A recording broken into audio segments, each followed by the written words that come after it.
Isang maliwalas na araw para sa ating lahat. Nandito tayo ngayon sa Zurich Lake, isang parte ng Zurich Lake na ito.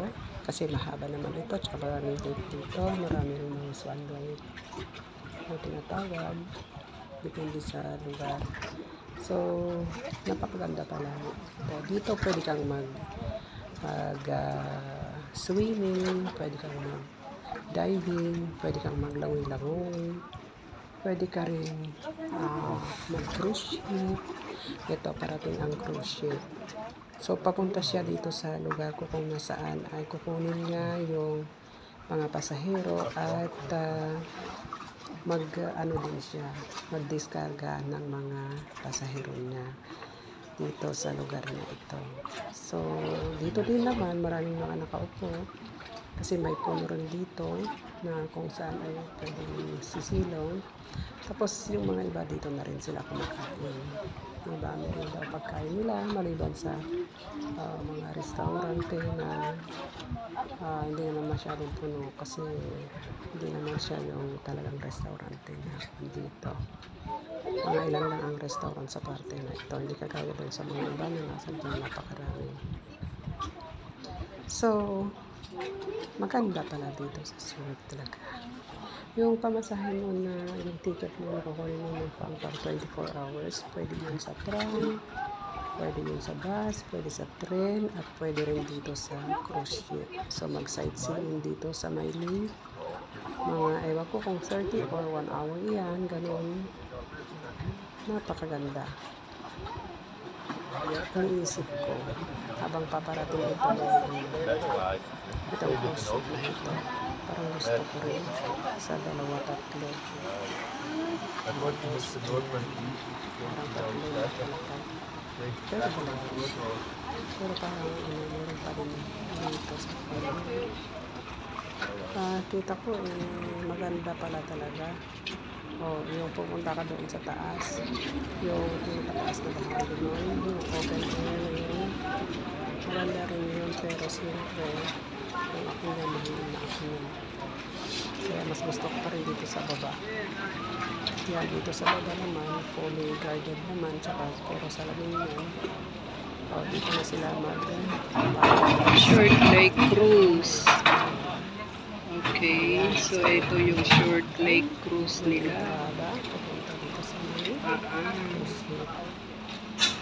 They are going. So, pwede rin ako yatang pumunta. Observe pa lang naman. So, alis na sila. Para sa ganun na alam natin. Tapos, papasok naman yung mga iba. Next time. Diba? So, next time, punta talaga. Pero mas maganda sana kung meron akong kasama. Pwede rin mag-boating yun. Ganyan. Maganda rin. Papasok na sila. Yung ilan yung pasahero. Hindi ko pa alam kung saan nila kukunin yung kung saan sila magpapalista. Yan ang pag-aral ko sa susunod para sa ganun next time mas paano siya smoothly ang pagpasok. Pwede rin pala yung magdala ng alagang aso dyan. Sabagay ang mga aso nila dito ay mga well-trained naman. Hindi sila basta-basta ang umiihi na lang dyan kaya kumakain. Napagsasabihan na trained sila. Okay. Sa mga experience yun. Kung So, nandito lang sana ang mga anak ko. sila. Ang ganda. 5 hours? Diba? 5 hours sila. Yung mga friends ko sa Madrid. Kumusta na kayo dyan sa Madrid? Magra-round na naman. Ganun. Alright. So, dito pala. So, ayan. Papaalis na. Alis na nga. Alis na yung cruise ship nila. Marami rin naman Ang galing naman. gusto ko sa Sige nga, tingnan ko kung ilang oras iyan. kung saan sila sumakay. So, ililibot sila hanggang So, doon. nice experience nila. Ang lawak ng lake na ito. Parang dagat. Pero hindi naman siya yung dagat. Mas malawak lang talaga ang dagat. mahirap mo makita ang hangganan. Wala, magra-round lang na Dito sa gano'n. ano lang, malawak din siya. Magra-round lang sila. Makikita mo yung sa kabila, Ganun ba yun? kabilaan. Isang Yung haba round lang lang. niya yung hindi mo makikita. Patingnan natin. Sige nga. Pero yung sa Observe kabilaan, natin yan. makikita din naman. So, very nice. Yung mga iba naman, diving, swimming, tsaka yung mga nagbo-boating, gano'n. Wala pa akong nakita na ski. Meron kanina, di ba? Yung ski dyan na isa. Okay. So, nandun sa malayo siya. Sa malayo siya. Di ba? Maganda rin naman. Okay. Ako gusto ko siya. Tingnan natin magkano tayo ng background natin para sa gano'n ay mas maganda naman yung pagkakinig natin. Saan na sila? Nandoon sila. Diba? Habang tayo ay nanonood, kikinig na ako ng music. May titingnan ko rin dyan paano ba yung buka.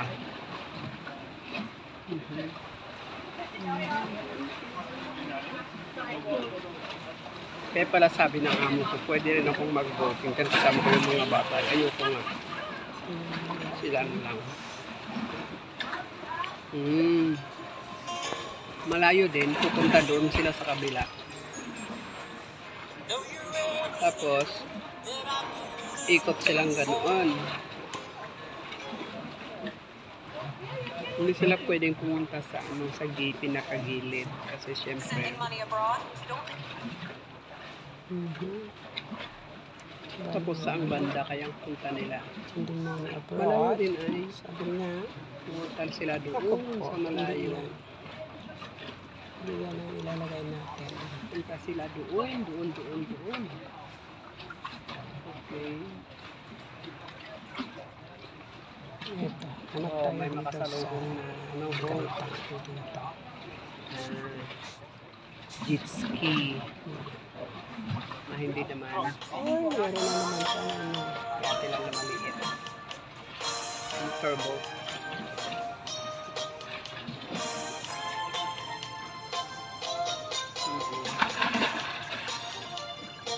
Ito naman sila nag-diving. May maglangoy-langoy.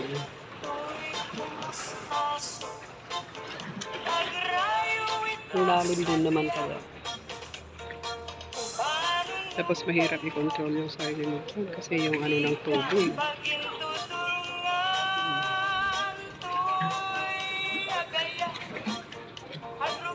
Pero dito lang, hanggang dito lang sila. Hindi sila pwedeng lumay.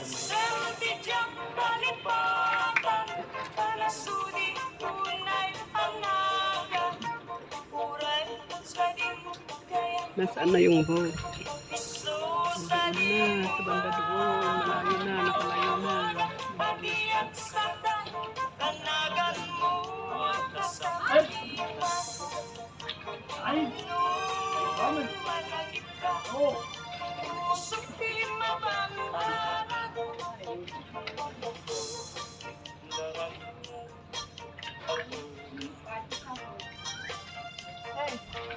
Yeah.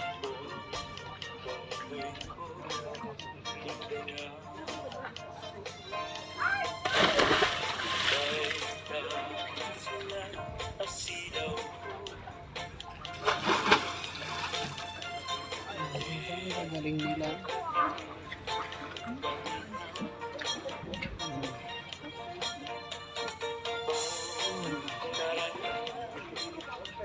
Saan na yung boat? Kanina wala.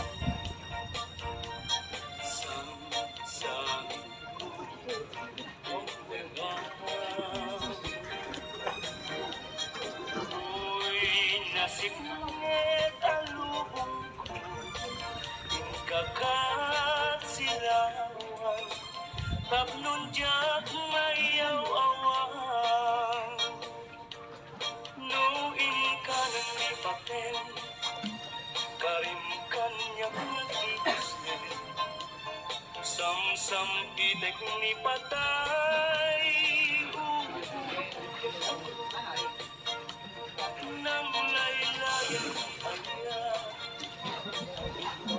Wala na, masan na yung boat, ang layo-layo na. Unbunoy ko darasin nga ikit Doon sa may dulo. Nakikita ko pa naman. Tapos ano na siya siguro doon. Sa banda doon siya kasi siguro mag-round. Sa may pinakadulo doon. Hindi. Hindi pa siya hindi pa siya mag-turn around. Hindi pa. May kampang na doon eh. May isang kwan doon. Pero hindi pa. Mamaya na babalik na rin siguro. Pero marami pa naman.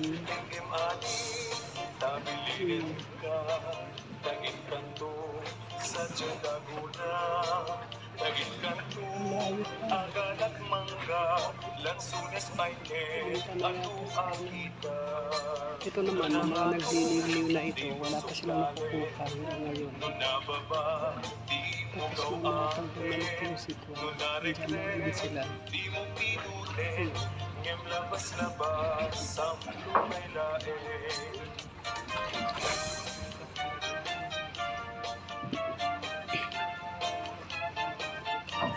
Hanap. Tapos ito naman, ano kayang gagawin? Ano din.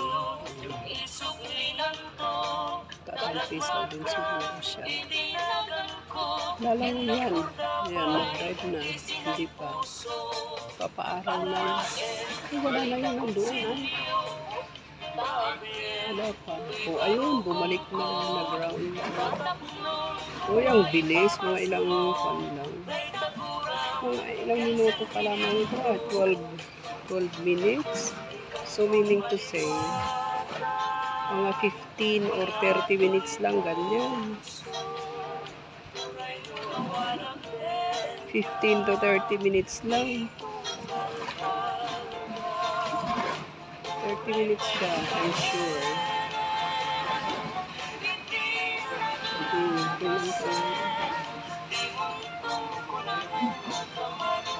Andun na siya, pabalik na siya. So, ang ano pa is 13, 14, 15, 20 or 30 minutes, mga ganyan. O, nandyan na siya. Pabalik na dito. Nakikita ko na doon sa may bandang dulo doon.